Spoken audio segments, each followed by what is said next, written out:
बिस्मिल्लाहिर्रहमानिर्रहीम। आज का हमारा कुरानी लफ्ज़ है अस्सलाह। वैसे पढ़ेंगे तो अस्सलातु, वक्फ की सूरत में पढ़ेंगे अस्सलाह। अल लगा हुआ है, इस्म है। इसके अलावा आखिर में गोलता है, ये भी इस्म की अलामत है। स्वाद लाम वाव हुरूफ मादा है। ये लफ्ज़ कई माना में आपके सामने आएगा। यहाँ पर मुराद नमाज है।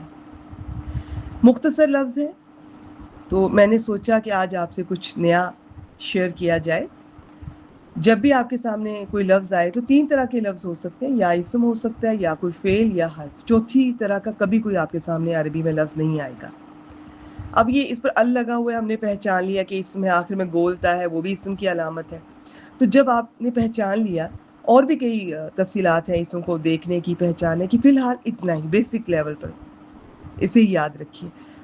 इस्म को 4 लिहाज से देखते हैं। नंबर 1, अदद के लिहाज से कि वाहिद है, या अरबी में वाहिद और जमा के दरमियान में भी एक चीज़ होती है, उसे कहते हैं मुसन्ना, 2 के लिए होता है, और 3 या 3 से ज़्यादा को जमा कहते हैं। तो सबसे पहले हमने देखा कि अदद के लिहाज से ये लफ्ज़ क्या है, तो ये वाहिद है। फिर हमने देखा जिन्स के लिहाज से मुज़क्कर है या मुअन्नस, तो ये गोलता ज़्यादातर याद रखिएगा मुअन्नस की होती है, तो जी जिन्स के लिहाज से ये मुअन्नस है। फिर हमने वुसाअत के लिहाज से कैपेसिटी, मारफा है या नकिरा। अल लगा हुआ है तो मारफा, अल ना होता तनवीन होती तो नकिरा।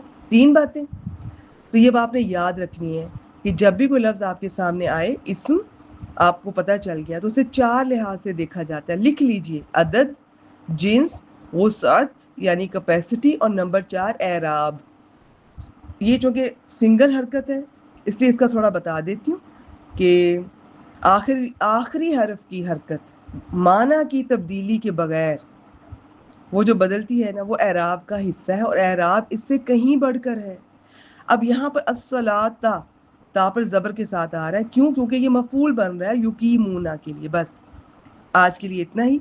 और इकामत सलात किसे कहते हैं? कुरान मजीद से हमें पता चलता है कि जिसमें इखलास हो, जिस नमाज में फिर खुशो खुजू, फिर अल्लाह के बताए हुए वक्त के मुताबिक हो, अल्लाह के बताए हुए तरीके के मुताबिक हो, यानी सुन्नत तरीके के मुताबिक, फिर नमाज की सफ़ों का ठीक करना, अरकान नमाज को ठीक अदा करना, जमात का क़याम, नमाज़ों की हिफाजत, और फिर नमाज पर कायम रहना, ये सब इकामत सलात का हिस्सा है।